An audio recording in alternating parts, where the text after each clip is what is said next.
თქვენი შეკითხვები მაქვს. ნახოთ აბა. ნაწერებზე ეტყობა, რომ ზოგი დიდების დაწერილია, ზოგი პატარების.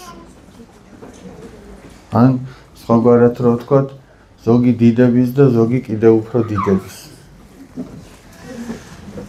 და რომ პატარა არ უყვარს პატარებს რო ეუბნებით, რომ პატარაა. ყველას უყვარს, რომ დიდია. მაგრამ დიდებს უყვართ, რომ უთხრა, როგორ ახალგაზრდულად გამოიყურებენ. აი რომ უთხრა, როგორ დაბერებულ ხარო, თუ გინდა რომ გული ატკინო, ეგრე უნდა უთხრა. აი რომ ეთქვი, როგორ ახალგაზრდულად გამოიყურებენ. როგორ პატარა გოგოსავით გამოიყურებენ.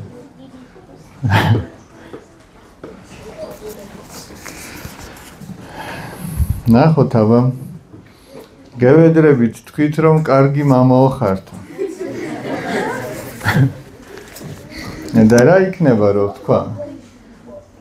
კარგი იქნება თუ ცუდი? და რას მოიტანს? არაფერს. დაბა კარგი რატო იქნება? ცუდი იქნება. მოდი, მაშინ ესე განვიხილოთ. ადამიანმა რომ თქვას კარგი ვარო. ეგ რატო იქნება კარგი, ან რატო იქნება ცუდი? თუ ვიტყვით, რომ კარგი იქნება, რატო იქნება კარგი?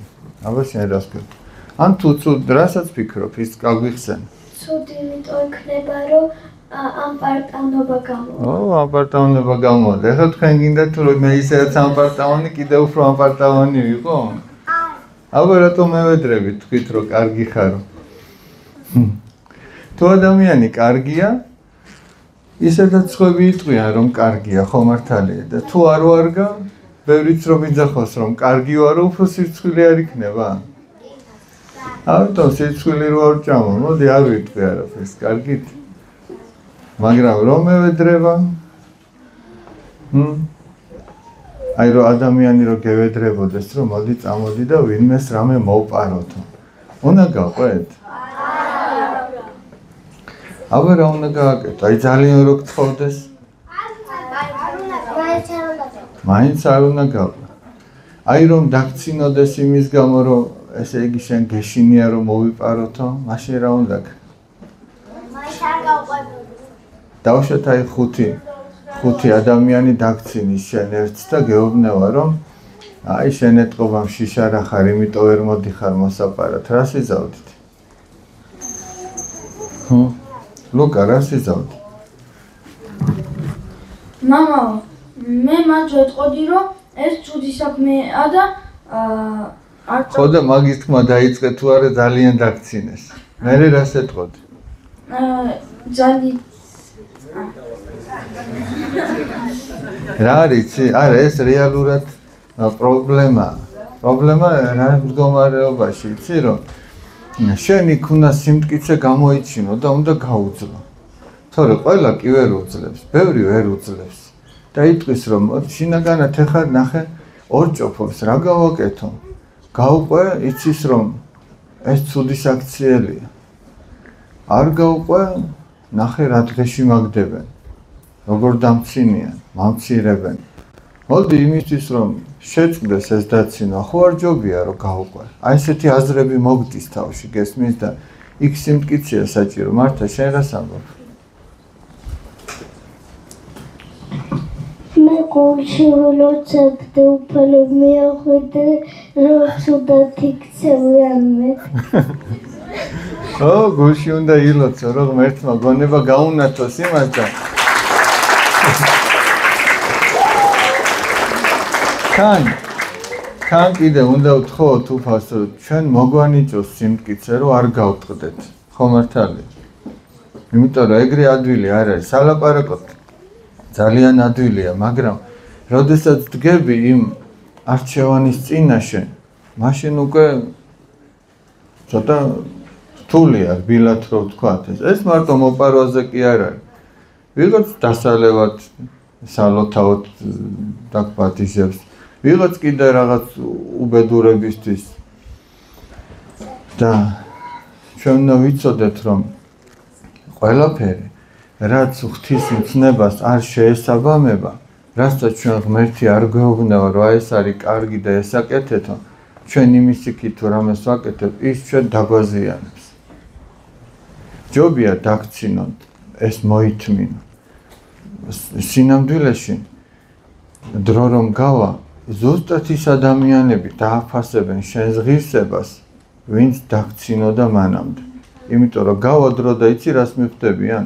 მათ ამ ცოდვამ ბევრი უბედურება დამართა, ვინც შენ გეპატიჟებოდა ცოდვის ჩასადენად. და ხედავენ რომ შენ პირიქით კარგად ხარ. და მიხვდებიან რომ შენი არჩევანი ჯობდა. შეიძლება ერთმანეთში დაგცინიან, მაგრამ გულის სიღრმეში ყველა მიცის რომ შენ კარგად მოიქეცი. და შენ სიმტკიცეს დააფასებენ საბოლოო ჯამში. ამიტომ ცოტა უნდა მოითმინო იმ დროს, როდესაც შენს მიმართ ესეთი დამოკიდებულება აქვს. არ უნდა გატყდე და ვინც მოითმენს, ის მოიგებსო, ხო არის ნათქვამი.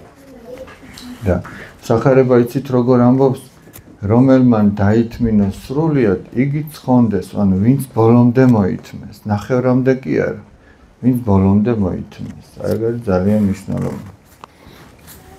ეხლა მაგალითად აი წეღან ბავშვები ფეხბურთს თამაშობდნენ და მეკარეს რო ეთქვა რომ მე დავიღალე აღარ შემიძლია, აი ბოლო 2 წუთი დარჩა. მეკარეს რო ეთქვა დავიღალე აღარ შემიძლია და წასულიყო დამჯდარი.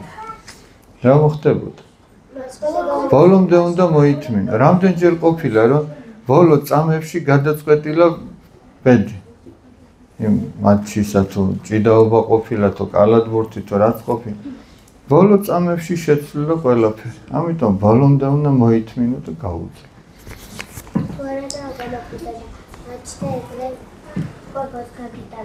გოს გაგიტანენ ერთს კი არა ბევრს. სოლომონძენი ამბობს რომ სხვამ შეგაქოს და არა შენმა პირმა, უცხომ და არა შენმა ბაგეებმა. თუ შესაქმები ხარ ადამიანი, სხვა შეგაქებს და თუ არა ხარ შესაქმები, ბევრი ციტყვი რომ ესეთი კარგი ვარო, არაფერი არ გამა. შემიძლია თუ არა გავხდე სტიქაროსანიო, გოგო ვარო. თქვენ არ შეგიძლიათ რომ გახდეთ სტიქაროსანი. მაგრამ თქვენ შეგიძლიათ იყოთ კარგი მანდილოსანი.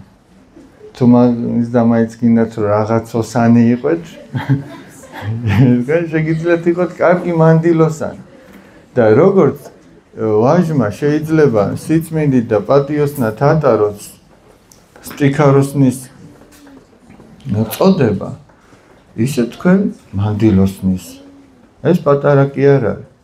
მანდილოსნობა გაცილებით დიდია ვიდრე სტიქაროსნობა. ეხლა თქვენ გინდათ რომ სტიქაროსანი გახდეთ? თქვენ უფრო დიდი შესაძლებლობა გაქვთ. გესმით?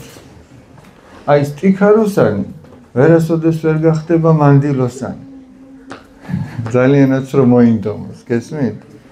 ესე რომ თქვენ უფრო გაქვთ ეს პრივილეგია. თქვენ შეგიძლიათ კარგი მანდილოსანი გახდეთ და ბევრი სტიქაროსნები აღუზარდოთ ეკლესიას. და თქვენ უკვე სტიქაროსანზე მეტიც იქნებით. აი შეგიძლიათ გააკეთოთ.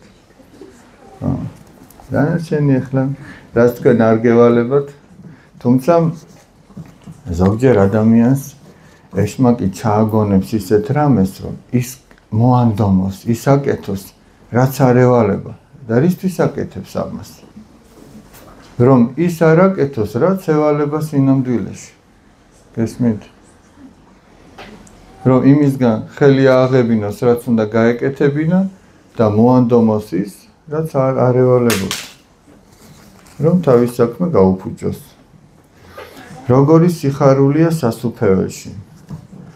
მე არ ყოფილი ვარ სასუფეველში, მაგრამ წმინდა მამები ასეთ რამეს ამბობენ. აი მაგალითად იოსებ ატოპედელი არის ასეთი წმინდანი, რომელიც ლოცვის დროს ისეთ სიხარულს განიცდიდა, რომ უფალს ევედრებოდა.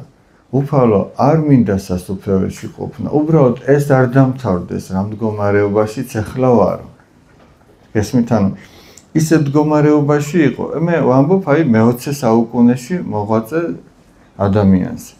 და ეხლა ნახეთ მე მინდა დავაკავშირო იგივე პირველ საუკუნეში მომხდარზე და ზუსტად ერთი რო ჯდება ერთი და იგივე რომ ნახეთ კაცი რას ამბობს უფალო აი ახლა რა მდგომარეობაშიც ვარ ოღონდაც ეს არ დამთავრდეს ან უფალთან ყოფნის სიხარულს რო განიცდის იმდენად უხარია რომ არ უნდა და არ იცის იმან ბოლომდე რა არის სასუფეველი მაგრამ აი ამის იქით აღარ უნდა არაფერი ეს ყოფნის რო ღმერთთან ყოფნის ეს სიხარული ქონდეს ამ სამრევლო სკოლას რა ქვია ხო გახსოვთ უფლის კარავი რატო ქვია ხო უფლის კარავი იცით თაბორის მთაზე როდესაც მაცხოვარმა მოწაფეების წინაშე პეტრეს იაკობის და იოანეს წინაშე ფერი იცალა და მათ თავისი ღვთაებრივი დიდება უჩვენა პეტრე მოციქულის თხოვდა უფალს რომ უფალო რა კარგია აქ ყოფნა ან მას უნდოდა რომ ეს არ დამთავრებულიყო არასოდეს მოდიო გავაკეთოთო სამი კარავიო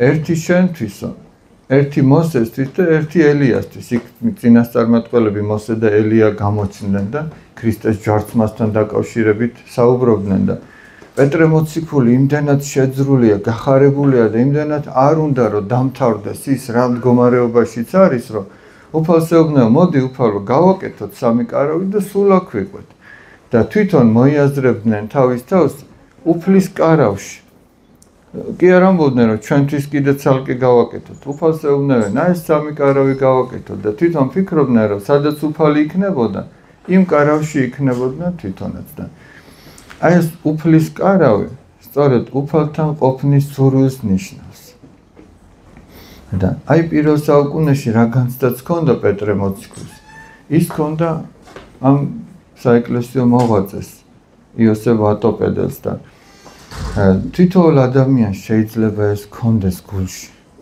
რომ ღმერთთან ყოფნით აი ესე გახარებული რომ მეტი რო არაფერი არ უნდა ოღონდაც ეს არ დამთავრდეს და ეხლა წარმოიდგინეთ ამ წუთის სოფელში ადამიანი იმ სიხარულს ბოლომდე ვერ ნახავს რაც სასუფეველში ელოდება წარმოიდგინეთ აქ თუ ეს გახარებული იქ რა ელოდება ადამიანს აი მოციქული პავლე იცით რას ამბობს ის იყო სასუფეველში უფალმა წაიყვანა და აჩვენა და ამბობს რომ იქო ისეთი რამე ვნახეო რაც აქ ადამიანის თავს არ უხილავს ეხლა ხო არის რომ ადამიანები დადიან დედამიწის სხვადასხვა მხარეს ყველგან მოევლიან რას აღარ ნახულობენ და იქ ამბობს მოციქული პავლე რომ ადამიანის თავს არ უნახავს რაც მე იქ ვნახეო ანუ აქ ყველაფერიც რო ნახო ეგ ჯერ კიდე ის არ არის რაც იქ გელოდება ადამიანის ყურს არ სმენია ის რაც მე იქ მოვისმინევდა ადამიანის გულს არ განუცდია ის სიხარული რაც იქ განიცადა პავლე მოციქულის გულმა ხოდა აი ესეთი რამე ელოდება ადამიანს და ჩვენ უნდა ვეცადოთ ესე იგი რომ ყველაფერი გავაკეთოთ იმისათვის რომ ის სიხარული მოვიპოვოთ და ის სიხარული იქ კი არ იწყება სადღაც აი აქედანვე იწყება ხო ყოფილა რომ აი მაგალითად რაღაცის გამო სინდისი რო გაწუხებს რო იცოდი რომ ეს არ უნდა გაგეკეთებინა და გააკეთე სინდისი ქენჯლის აი უკვე ჯოჯოხეთი იწყება მაგით ხო ყოფილა რომ რაღაც სიკეთე გაგიკეთებია და შენი გული ხარობს ამით აგითი უკვე სასუფეველი იწყება ესე რომ აქედანვე იწყება ეს განცდა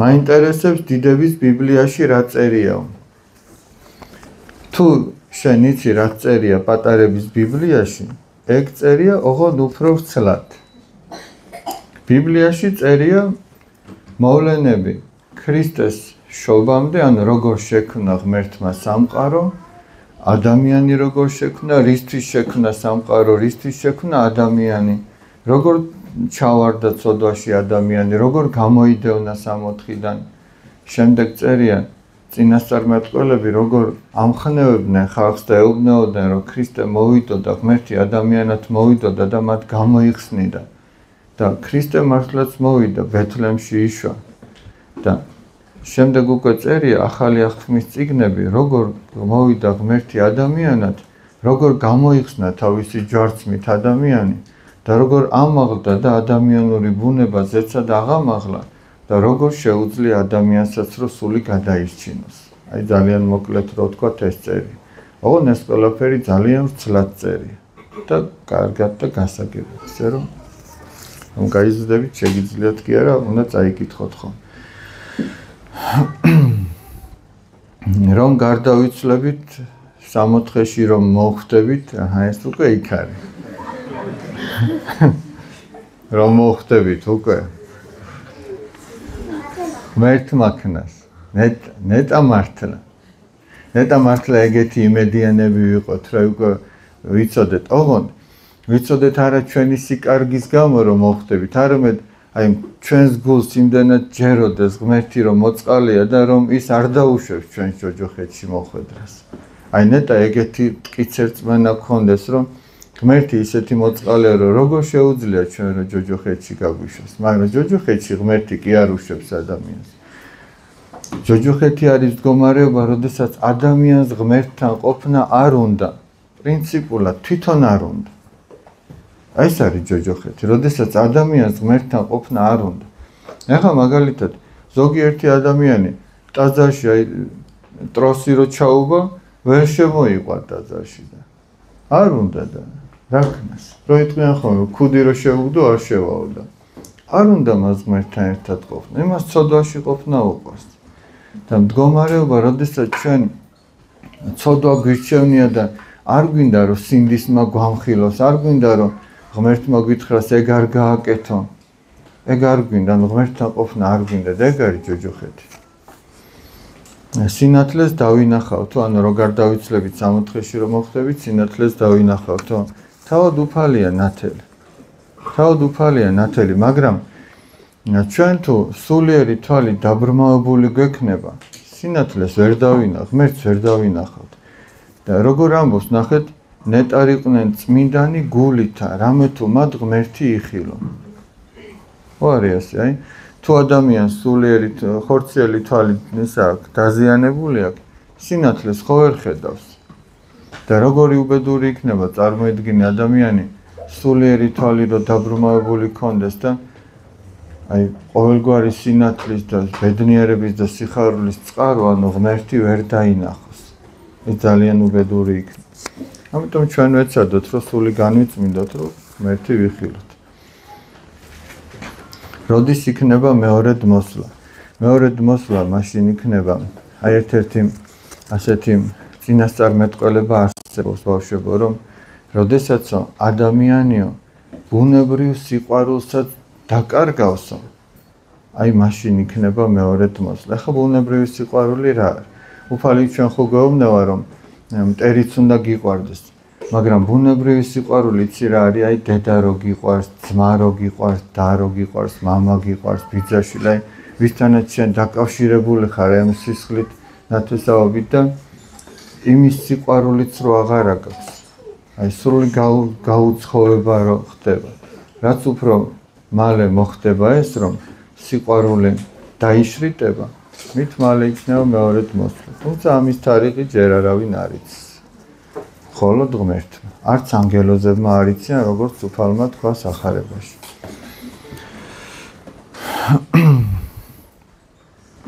რა გავაკეთოთ, როდესაც კონფლიქტი მოგდის რომელიმე ადამიანთან და ყველა მას უჭერს მხარს? რა და რაც ქრისტემ გააკეთა, ჩვენც ის უნდა გავაკეთოთ. და რა გააკეთა ქრისტემ? რა გააკეთა ლუკა? ქრისტემ მოისმინა მისი ტალღა. მოითმინა.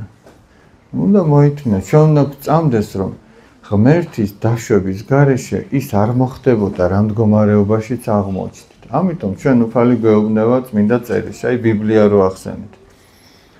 შენ მოითმინე ის და შენი სიმართლე დღის სინათლესავით გამოჩნდება. აუ ჯერ ცოტა უნდა მოითმინე. ეთყობა ეს მოთმინება არის იმ მომენტში ჩვენი საკურნებელი საშუალება.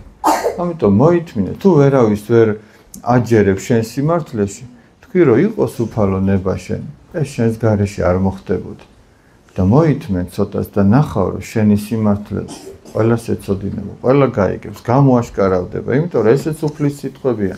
არ არის დაფარული, რომელი არა განცხადდეს. არ დარჩება არაფერი გაუცხადებელი. ამიტომ ნახეთ წმინდა პაისი ათონელი როგორ ამბობს. მე ამ წუთისოფლის უსამართლობისგან გული გამისკდებოდაო რომ არ ვიცოდე რომ ბოლო სიტყვა ღმერთს ეკუთვნის. იმანის თქვა, ამანეს თქვა, იმან გაგამტყუნა, იმან თავზე ლაფი დაგასხა თუ რაც მოხდა. სულ ერთი ბოლო სიტყვა ღმერთს ეკუთვნის. ამიტომ ჩვენ ახლა თუ ვინმეს ესე უსამართლოდ ვექცევით, უნდა გვახსოვდეს რომ ეს ჩვენი ის კი არ არის განსასჯელი. აი ღმერთი განსჯის საბოლოოდ და ჩვენ არ უნდა შევრცხეთ მერე. როდესაც ჩვენ ვექცევით უსამართლოდ, მე ამაზე ვამბობ და როცა ჩვენ გვექცევიან, მაშინ იმედიანად უნდა ვიყოთ, რომ ეს გამოაშკარავდება, არ დარჩება ის. არის თუ არა ცოდვა, როდესაც ადამიანს უნებლიეთ შემთხვევით ავნებ ან დაუშავებ. რა არის იცით? არის უნებლიე შეცოდებები და არის რომ შენი ნებით შეცოდა. ამათ შორის სხვაობა ძალიან დიდია. ესე იგი, აი წარმოიდგინეთ. წაღან ვესაუბრებოდი ერთ ადამიანს, სწორედ აი ამ საკითხებზე. ახლა ფეხბურთით ყველა მიცით. დაუშვათ ფინალში ხარ გასული და ფრე დამთავრდა და პენალტები დაინიშნა. შენ ძალიან გინდა რომ გაიტანო ბურთი, მაგრამ ვერ გაიტანე. ეხლა ეს გუნდის ღალატია? ხო არ არის ღალატი, მაგრამ ეს უნებლიეთ მოხდა, შენ გინდოდა რომ გაგეტანე, მაგრამ ვერ გაიტანე.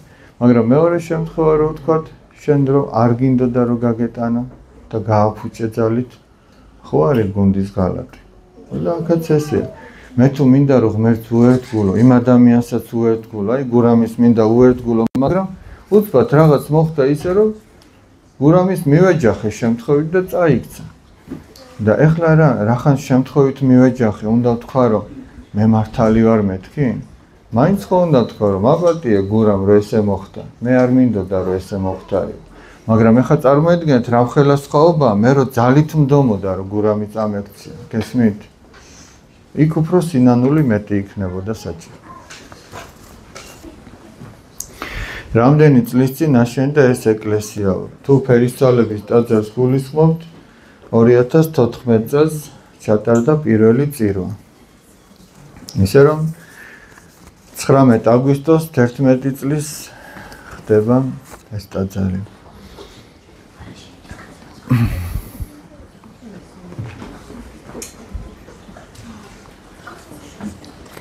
ახლა ამ შეკითხვაში ცოტა ვერ გავიგე რას გულისხმობ და თუ დამიკონკრეტებთ კიდევ, როდესაც ბიჭი იტყვის რომ კაცი არ ვარო და მერე თავს იმართლებს რომ ვისთვის როგორ ვარო, ზოგისთვის ბიჭი ვარ და ზოგისთვის არაო, სწორია? კაცმა უნდა თქვას რომ კაცია, თან უნდა ეტყობოდეს რომ კაცია, ისე კი არა. ამას წინათაც ვამბობდი ბავშვებო. ზოგიერთი ბიჭი უფრო მეტად იპრანჭება და სარკესთან ტრიალებს ვიდრე გოგონა. ყველაფერს თავისი ზომა და წონა აქვს, ესე იგი. იმას კი არ ვამბობ, რომ აჯაჯული გამოხვიდე გარეთ და გაბურძგნული, როგორც ზოგიერთი ჩვენი სტიქაროსანი, სახელსა და გვარსა დავასახელე. არა, ის ერთით კარგია. წეგან აღმოვაჩინე ამის სარგებლიანობა და ეხლა თქვენც უნდა გაგიმხილოთ, აი დიდი თმებით რო დადიან. მშენებარე დარბაზი როა, ძირს ხა სანამ იატრაკს დავაგებთ, ხომ მტვერია. იქ რო თამაშობენ ხოლმე. ეხლა მელოდი კაცი იმ მტვერს ხო ვერ გამოიტანს და ამა თმებით გამოაქვს ძალიან ბევრი. მე მგონი აღარც არის იქ მტვერი. ო, თავი კარგად სავსე აქვთ ხოლმე და იქ მე მგონი აღარ არის მტვერი. ნანელა დაწკრიალდა იქ. აი ეს სარგებლიანობა კი აქვს მაგას, მაგრამ ისე ჯობია რომ კაცს ეტყობოდეს რომ კაცია და კაცურად თქვა. ისევე როგორც გოგონას უნდა ქონდეს გრძელი თმები. ესეც სახარებაში წერია რომ ქალსო თმაო სამკაულად მოეცაო. ხოლო ტევოს თმაო ეს მისთვის უშერებაო, ანუ სიბიწეა. კაცმა არ უნდა გაიზარდოს ესე თმები. მაგრამ გოგონამ უნდა გაიზარდოს. ყველას თავისი შესაფერისი ზომის თმა უნდა ქონდეს და ვარცხნილობა. რა არის ღალატი და რით გამართლდება ისო? ღალატი არაფრით არ გამართლდება. ღალატი ის არის, რასაც შეგნებულად აკეთებ, რომ ესე იგი ზურგი აქციო და უღალატო სამშობლოს მოღალატე არაფრით არ გამართლება. აი წეღარ რო ამბობდი პენალტი რო ძალით გააფუჭო მეთქი, აი რა გამართლება აქვს? შენ გინდა რომ გუნდს აუნო რაღაცა და აქვს გამართლება? მაგას არ აქვს გამართლება. ისე რომ ღალატს არ აქვს გამართლება. მოღალატე ნახეთ ოტია იოსელიანი როგორ ამბობს. მოღალატე რომ ღალატზე დაიწყებს საუბარსო, მაშინ ის ღალატსაც ღალატობს. ასაუცარი ამბავია. მოღალატე რო იტყვის, და დღეს ეგრე არ არის. უზნეო ადამიანი გამოვა და სიწმინდეზე ლაპარაკობს და ის მაშინ იმ უზნეობასაც ღალატობს. და ყველაფერს თავისი საქვს ესე იგი. ადგილი. ღალატს გამართლება არ აქვს ბავშვები. შეიძლება ნებისმიერ ცოდვაში ჩავარდე ადამიანი და რაღაცა გქონდეს კიდე იქ საცდური, მაგრამ აი ღალატი ესეთი რამე არ საშინელება. დედა ეუბნეოდა ხოლმე შვილს. აი, როდესაც და ჩვენი ქვეყნის ისტორია სულ ბრძოლებით არის სავსე. შვილს ეუბნეოდა, შვილო, ზურგში დაჭრილიო, სახში არ მოხვიდება. ზურგში დაჭრილი ნიშნავდა, რომ მან უღალატა თავის ქვეყანას, გამოიქცა ბრძოლის ველიდან და ზურგში დაჭრეს. და ეგეთი არ მოხვიდება. აი, ეგ არის ღალატი.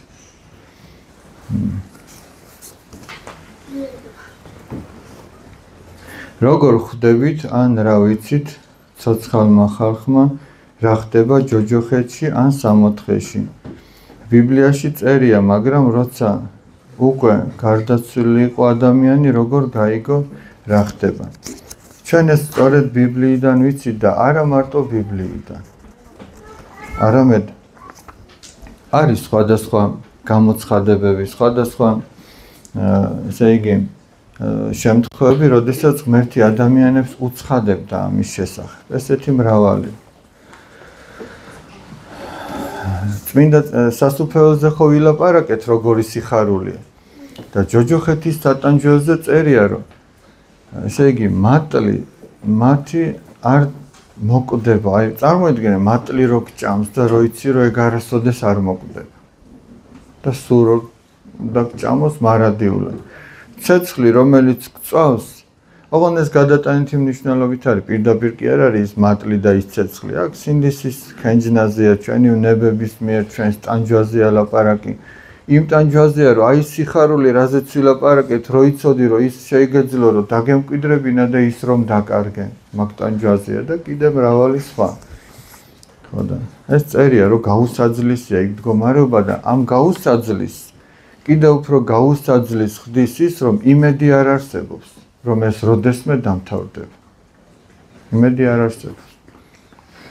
ამ წუთის სოფელში შეიძლება რაღაც განსაცდელი გქონდეს და იმედი გაქვს, რომ ეს გაივლის და მორჩება. მაგრამ იქ ის არასოდეს არ მორჩება. რამდენი წლის ხარ თომ? რამდენი წლის ხარ და 19-ის. თუ ღამეებს არ ჩავთვლით.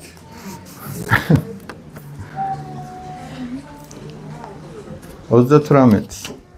მაინტერესებს ცოტა რამ ანგელოზების შესახებ და შეგიძლიათ რომ ამ საკითხზე ისაუბროთ. ანგელოზები ბავშვები არიან სული უსხეულონი ითქმის, ესე იგი ჩვენთან შედარებით, თორემ მათაც თავისი დასაწყისი და დასასრული აქვს. ისინი სადღაც იწყებიან და სადღაც თავრდებიან და ეს უკვე მათი სხეულია. ერთადერთი უსხეულო მარტო ღმერთია, რომელიც ყველგან არის. და ანგელოზები კი არიან უხორცო არსებები. ჩვენ ხორციც გვაქვს, ხო? და სულიც გვაქვს. აი ანგელოზები არიან სულნი უხორცონი. ხორცი არ აქვთ მათ. ანგელოზები ღმერთს ემსახურებიან, ღმერთს ადიდებენ. ღმერთთან ახლოს მყოფობით იმდანაც არიან გამტკიცებულნი, რომ ისინი აღარ დაეცემიან, წოდაში არ ჩავარდებიან. თუმცა მათაც აქვთ არჩევანის უფლება. მათ შეუძლიათ შესწოდონ, შეუძლიათ ღმერთთან იყვნენ.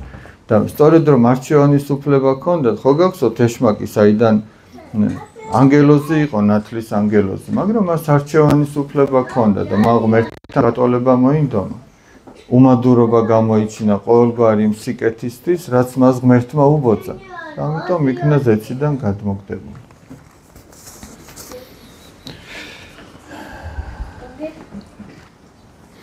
ყოველდღიურ ცხოვრებაში რატომ აციოთ მამოებს შავი სამოსი? ეს არის ჩვენი სამოსი. ეს ტრადიციულად ასე მოდის დიდი საუკუნეები. რა მოხდება თუ სხვა შენს დაწერილ აღსარებას წაიკითხავს? რა უნდა ახალს რას აღმოაჩენს? რას თვითონ ჰქონდა ის ხებისასაც იმას წაიკითხავს. თუმცა არ გირჩევთ. რადგინა რომ გაიგოს სხვისი აღსარება, მე იტყვი რომ აი ეს ესეთი ყოფილა ეს ესეთი. დაგავიწყდება რომ შენ უარესი ხარ. სასულიერო პირს ევალება რომ წაიკითხოს სხვისი აღსარება, ეს მისი მოვალეობაა ღვთის წინაშე და იმ ადამიანების წინაშე. მას ევალება წაიკითხოს. თუმცა მას ინტერესი კი არ კლავს ვინ რა შეცოდა. იმიტომ რომ იცის რომ ვერავინ ვერ შეცოდავ და იმაზე მეც ვიდრე თავად ცოდავს. ახალს ვერაფერს წაიკითხენ გონიათ, ეხლა თქვენ აღსარებებს რო კითხულობ, რამე ახალი გავა. ან არ მითქვია. მაგრამ ჩემ მოვალეობაა რომ თქვენი აღსარება მივიღოთ და შენდობის ლოცა წაგიკითხოთ. რაღაცა ორი სიტყვით გითხრათ რომ ეს ასე გააკეთო თუ ისე გააკეთო. რაღაცა რჩევა მოგცეთ. შეიძლება იცოდა რაშიც თქვენ იმჟამად იმყოფებით. შეიძლება მეც მქონდა თავის დროზე, შეიძლება მაშინაც მაქვს. და მეც ვიბრძვი იმის წინააღმდეგ. შეიძლება რაღაც წამიკითხავს მინდა მამათან აწერები, რომ როგორ უნდა მოერიო ამა თუ იმ ცოდვას და რაღაცა იმ პატარა მცირე გამოცდილებიდან შეიძლება თქვენ რაღაცა რჩევა დარიგება მიიღოთ. და მთავარი კიდევ ის არის, რომ შემდობელი მომტევებელი ჩვენი ცოდების არის ღმერთი. აი წარმოიდგინეთ, ესეთ რამეს ამბობს ანტონ სუროჟელი, ერთი დიდი მღვდელმთავარი. ხო არ დაგღალეთ? ძალიან კარგი. ესეთ რამეს ამბობს. მღვდელი აღსარების დროსო არისო მოწმეო. აი წარმოიდგინეთ, ხო მოწმე რა გაგებით. და ის ამბობს, რომ არსებობს მოწმეებიო, აი მაგალითად ქუჩაში რო ავარია მოხდება, დაუშვათ ვიღაცამ დაინახა იქ ვინ ვის დაეჯახა და რა მოხდა. თუმცა მას სულაც არ აინტერესებს ეს ის არის მართალია, უბრალოდ იმ ფაქტს შეესწრო და მორჩა. მეორე არისო მოწმეო, რომელიც სასამართლოშია. სასამართლოში მოწმე რო გამოდის, ეს ან ესე იგი იმის მხარეს არის, რომ დაადანაშაულოს ის მსჯავრდებული, ან იმის მხარეს, რომ ის გაამართლოს. აი ვინც იმის მხარეს არის, რომ ის დამნაშავე გაამართლოს, ეგ არის მღვდელიო. ანუ შენ რომ მოდიხარ აღსარებას და ამბობ, რომ ეს შევწოდე, თითქოს მღვდელი ღმერთს ეუბნება, რომ ღმერთო, აი ესეთი რაღაცეები დაემართა და შეუნდე აპატიე. გესმით? და ამიტომ მღვდელი გვერდში გიდგას და შენ მოძღვართან ერთად ღმერთს ეუბნები. რა ის შევწოდე უფალო და შემინდა. მღვდელი კი არ არის შემდობელი, არამედ ღმერთი, სულიწმინდის მადლი. მამაო, ერთ ბიჭს მოუწონო არა. გილოცავთ. და მან არ იცის, რომ მე ვიცი, როგორ მოვიქცეო. ეხლა უკვე იცის. ეხლა უკვე იცის, რომ შენ იცი. აჰა, უკვე მოიქეცი, როგორც მოიქეცი. ეხლა მიუხედრი გაიგებდა, რომ შენ უკვე იცი და თუ ისევ ტყემაზე ზის, აბარა გითხრათ.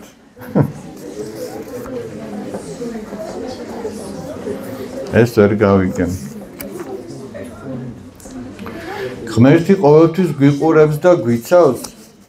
ღმერთი ყოველთვის გვიყურებს, ბავშვებო და ცდილობს, რომ ყოველთვის დაგვიცავს, მაგრამ ჩვენ თუ უარს ვამბობთ ღვთის მფარველობაზე, მაშინ მან შეიძლება თქვას, რომ კი ბატონო, შენ თუ არ გინდა ეს მფარველობა, მაგრამ ეს უკიდურეს შემთხვევაში.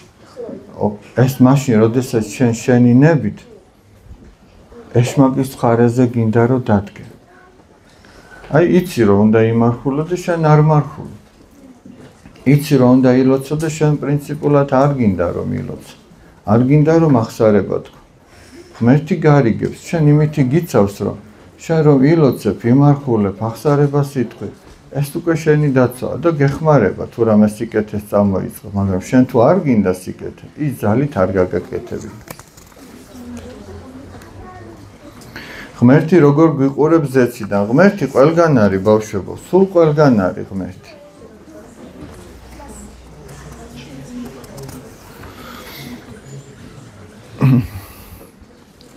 ხილის ამ ბოსტნეულის აღება ჩუმად მოკრეფა ითვლება თუ არა ცოდვაშიო საერთოდ როგორ არის ნათქვამი რომ რაც შენ არ გინდა რომ გაგიკეთოს ადამიანმა არც შენ არ უნდა გაუკეთო და ეხლა დაუშვათ შენ სახში ბალი გიდგას და რამდენიმე მარცვალიღაა დარჩენილი და ერთი სული გაქვს რომ მიხვიდე და ჩამოწყვიტო და პირი ჩაიტკვარუნო და ვიღაცა მოსულა მანამდე და მას ჩაუტკვარუნებია პირი მოგეწონებათ? და არ თქვენ არ უნდა შეეკითხე აი მეზობლის ბახთან გაიარე შეეკითხე თამარა ბებო შეიძლება ერთი ბალი მოვწყვიტო? კი შვილო ღმერთმა შეგარგოს აიღებ და გემრიელად მიირთ ეგრეა ჯობია ვიდრე ჩუმად აძვრე და მე იმან დაგინახოს და დალოცის მაგივრად გააღიზიანო და დაგწყევლოს ხო შეიძლება მივიდე სამდგომარეობამდე ხო ყოფილა ესეთი ანეტყვი ვასოძია შეიძლება 1-2 პომიდორი მოგლიჯო მიდი შვილო და პურსაც გამოგიტანს მარიეს გამოგიტანს კაი შავღვინოსაც დაგალოცებს კარგხასიათზე წამოხვას შენს და ისიც კარგხასიათზე დარჩება და ღმერთი უფრო მეტ პომიდორს მისცემს მაშ გაიღიმეთო ხო გავიღიმე გვიანბეთ მეორედ მოსვლის შესახებ როგორ მივხვდებით ამის შესახებ და რა მოხდება რა უნდა გავაკეთოთო და მადლობა სიყვარულისთვის რა უნდა გავაკეთოთ ბავშვებო და ჩვენ ხო თქვით რომ არაფერი არ დაიმალება ღმერთი რომ მოვა ჩვენ შეიძლება ეხლა ჩვენ ერთმანეთს ვუმალავთ იმას რაც შინაგანად ცოდვა გვაქვს ნაკლი გვაქვს რაღაც ცუდი ფიქრები თუ ცუდი ჩვევები თუ ცუდი საქციელი ცუდი რაღაცები გვითქვია გაგვიკეთებია და ჩვენ ერთმანეთის წინაშე კარგები ვჩვანოთ შეძლებს დაგვართ რამდენადაც ვახერხებთ რომ ჩვენი ცოდვები დავფაროთ მაგრამ ღმერთი რომ მოვა არავისი არაფერი ცოდვა არ დაიმალება გარდა იმ ცოდვებისა რასაც ადამიანი ნანობდა და აღსარებაში ამბობდა გესმით ამიტომ თუ არ გვინდა რომ შევრცხვეთ ჩვენ ღვთის წინაშე ადამიანების წინაშე აქვე უნდა შევინანოთ ის ცოდვა და უნდა ვეცადოთ რომ ხელი ავიღოთ იმ ცოდვაზე გამოვასწოროთ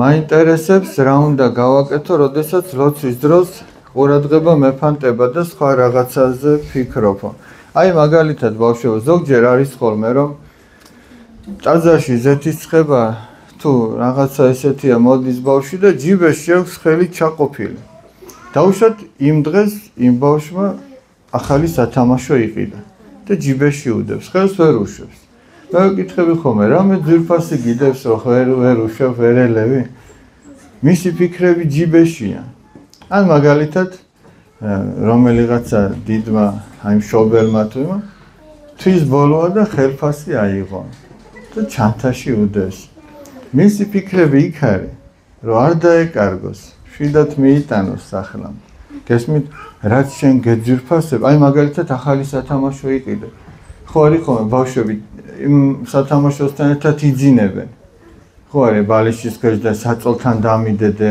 ან რაღაცა დილით რო ადგები აი მოიკითხავ სად არის ჩემი სათამაშო ხო შენი ფიქრები იმას დასტრიალებს იმიტომ რომ ის არის შენთვის ძვირფასი და თუ ჩვენთვის ძვირფასი იქნება ღმერთთან ურთიერთობა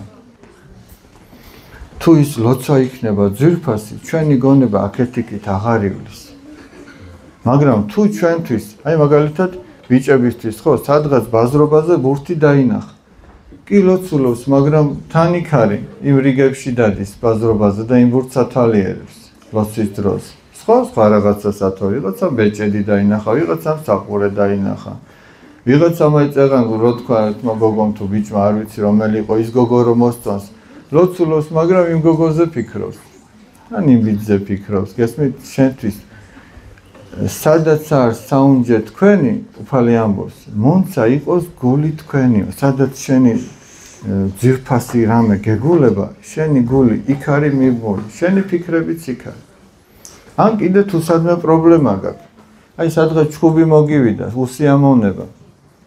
შენ ლოცულობ, მაგრამ გონებაში იმასაც ჩხუბები ვიღაცას. არ ქონიათ ესეთი შემთხვევა? ვითომ ისიც რაღაცას გეუბნება, შენც აქედან რაღაც ეუბნები. სინამდვილეში არავინაც არ გეუბნება და არავისაც არ ეუბნება. აქ რაშია საქმე? აქ პირდაპირ ეშმაკთან გაქვს საქმე. ის გეუბნება, რომ ის ამას გეტყოდა. მე შენ ამას ეტყოდი. მე ის კიდე მთელი შეიძლება ერთ ნახევარ საათი უფრო მეტიც იჯდა და შენ გონებაში მაგარი დაკა მიდიოდი. სინამდვილეში არაფერი არ ხდება. შეიძლება ის ვისაც შენ ეჩხუბები ქუჩაში მიდის თავის შეყვარებულთან და ნაყინს მიირთმევენ და შენ აქედან ახლა ჩხუბობ. წმინდა პაისი ათონელი ასეთ რამეს ამბობს. მთელი დედამიწის ადვოკატები რომ შეკრიბო, ადვოკატი იცი ვინ არის, აი უფრო მეტად რომ შეუძლია რომ ერთი დააჯეროს რაღაცაში, ტყუილიც რომ მართლაც მოაჩვენოს, მართალი ტყურად თუ ასე შემდეგ და მთელი დედამიწის ადვოკატები რომ შეკრიბო, ერთ პატარა ეშმაკს ვერ მოუგებენ ლაპარაკში. და შენ იმ ეშმაკთან გაქვს საქმე, ვისაც მთელი დედამიწის ადვოკატები ვერ ჯობნიან და შენ იმას რაში უნდა აჯობო, იმ ლაპარაკში ვერ აჯობებ. იმ ლაპარაკიდან აუცილებლად შენ დამარცხებული გამოხარ. ამიტომ ეგრო არ მოხდეს. როცა შევატყობ ჩვენ, რომ აი ესეთი ლაპარაკი დაიწყო უკვე ჩვენს გონებაში, უნდა მიხვდე რომ შენ ეშმაკთან გაქვს საქმე და მაშინვე უნდა შეწყვიტო. გესმით რაზეა ლაპარაკი? და ამითი გადარჩები. ეგ არის გადარჩენის გზა. აბა რამდენი ხანია რაც უღლით ამ ბავშვს? 42? მოდი ახლა იმ მოთმინებისათვის, რაც ამ ბავშვებმა გამოიჩინეს, კამფეტებით დავაჯილდოთ. ავდგეთ ვიღოთ.